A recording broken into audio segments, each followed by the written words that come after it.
Hello, beautiful people. So I intentionally not came into my bathroom. I was already in my bathroom getting ready to go into my closet to go live. And I'm like, no, I'm not doing it because I just want to get in the shower. But I knew if I got in the shower first, I was not going to come back on here and do my live. So I am here in my bathroom. And for those who are seeing me for the first time, my name is Sherelle Thomas. I am a certified sex, love, and intimacy coach. Yeah, I work with individuals just helping them create a more fulfilling and satisfying love life. And I teach them how to do this by helping them build a deeper connection with their partner, as well as by teaching mind blowing sexual techniques that will leave both them and their partners. I just want to help. I just want to give back. And I feel like if those who are going through the same or something similar, or even being caregivers, providing support, but also people who have other health challenges or are going through similar situations. Like, I don't know why I'm having internet issues. Hold on. Okay, so hopefully that will help. Maybe I do need to go in my closet, but these are the bandages from it.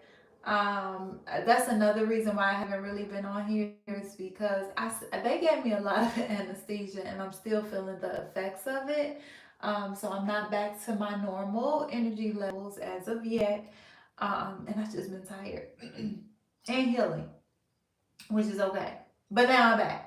So now I wanted to make this a quick video just to share about like my journey to breast surgery, right? So I share with you guys about getting the diagnosis, finding the mass, getting the diagnosis. And that was the last thing that we talked about when I was officially diagnosed, and they told me I had stage 0 at first, DCIS, and then they came back and said, oh no, it's stage 1. No, they first told me stage 1, and then they was like, no, it's stage 0, DCIS. With DCIS, what it is it's a cancer, but it's inside a cell, so it hasn't spread to become invasive. Um, Unfortunately, I was misdiagnosed. They had to do another biopsy because she was like, this mass is really big. Like, it was half of the size of like my palm. And the surgeon that I met with, the first one, she was just like, yeah, I think, you need to get another opinion. You need to get another biopsy. We're gonna do an MRI, do this, do that, all of this. So I went and I got a lot of testing done, and then they finally said, let's do another biopsy. We did the biopsy, and that's when they came back and said, okay, yes, it's not DCIS. It is a more serious and more aggressive kind of cancer, and it is invasive.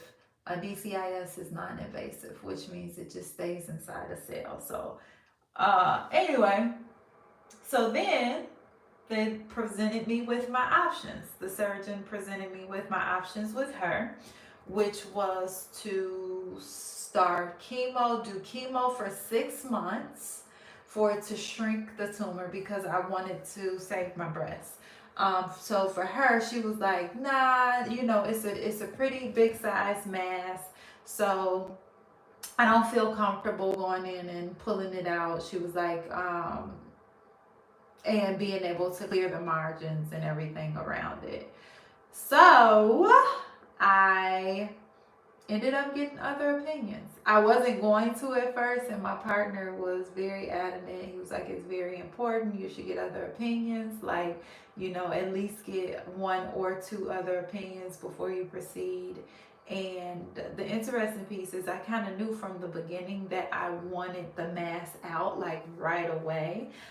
So for her to recommend chemo first and then take the mass out, she was doing it from her skill set and her mindset of what would be more comfortable for her as a surgeon, which is understandable. That's your job. If you don't feel, confident enough that you will be able to remove everything, and save my breasts, then that's on her. So she offered either chemo first and then a lumpectomy, which is where they go in and they remove the mass, or a mastectomy, where they remove the entire breast.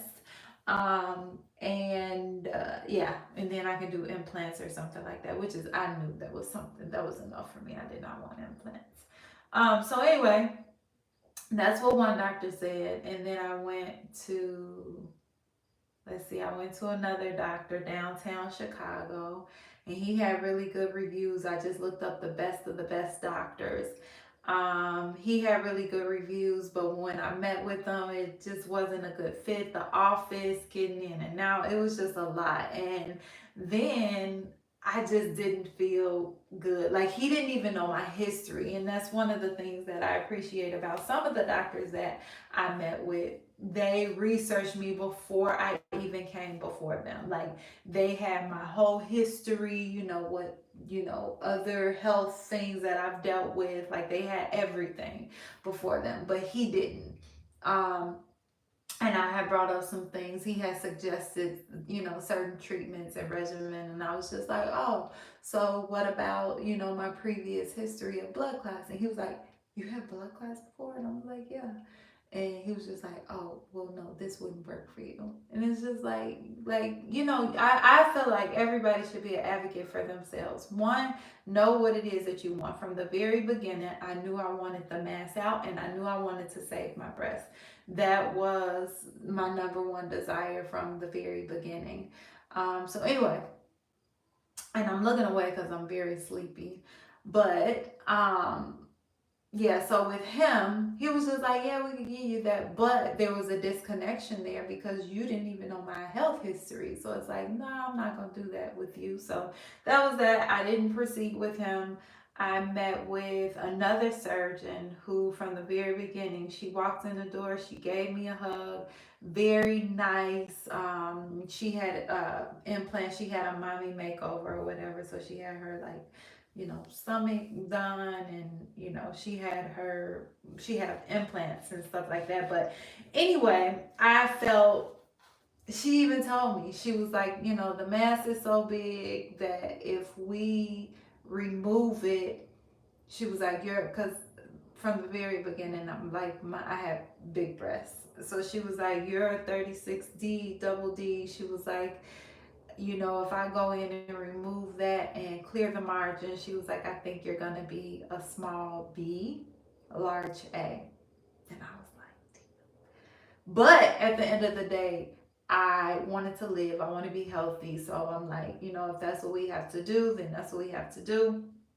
But luckily, I still got boobs, and I am a large C. Yeah, I only pretty much lost half a cup because I ended up going with that surgeon because she was very knowledgeable. She was very caring, personality, everything like that. And I'm glad that I did. She had very good reviews, but she was on top of her stuff. And then I met with a plastic surgeon. I met with two different plastic surgeons.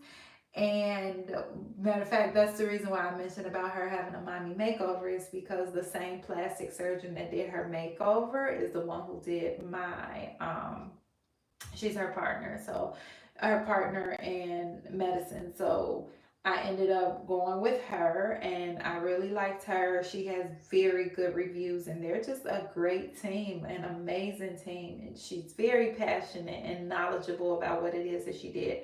Another reason why I went with the doctor that I went with is because one of the things that's unheard of with the mastectomy is being able to, like, if you get a mastectomy, they take everything out, you lose your nipples, and then you lose the nipple sensation. And from the very beginning, that was it. I'm like, you can have the boobs, you can have the size, but I still want my nipples. Like, if you guys have never experienced a nipple gasm, like, go find my my website or whatever and get the training, because it's absolutely amazing. I'm trying to prop my phone up so I can start taking pictures. So, but anyway, I ended up going to yeah, the doctor who I chose was because of that, because she had the knowledge of being able to save my sensation in case I did need a mastectomy. And luckily I did not.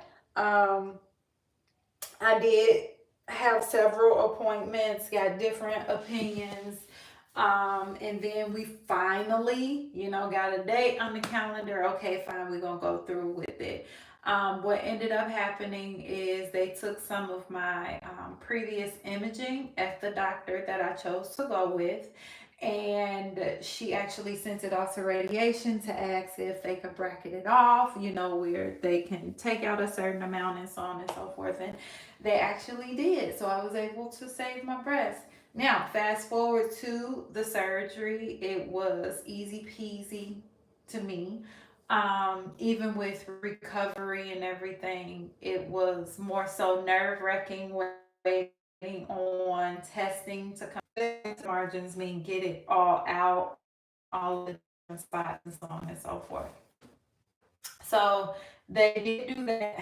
As I mentioned before, there was a lot of limitations with the surgery. So, that was the recovery time. I couldn't drive, couldn't lift, I couldn't wear anything over my head. Like everything had to be buttoned up. I had to wear this hideous surgical bra that looked like a bulletproof vest for, I think it was like 6 weeks or so. Um, couldn't comb my hair, but outside of those restrictions, like it was pretty much easy. Even my scarring isn't as bad, it's still there, but it's not horrible. So yeah, that's pretty much like what I wanted to share on this. And my main point in this is make sure you get different opinions. And again, well, no, maybe I didn't say this, but I always say it in my trainings. I always say it to my clients, like success loves clarity. You want to be successful in anything, the first thing that you do is get clear on what it is that you want. I was clear that I wanted the mass move and I was removed. I was clear that I wanted to keep my nipple sensation, and I was clear that I wanted to keep my breast.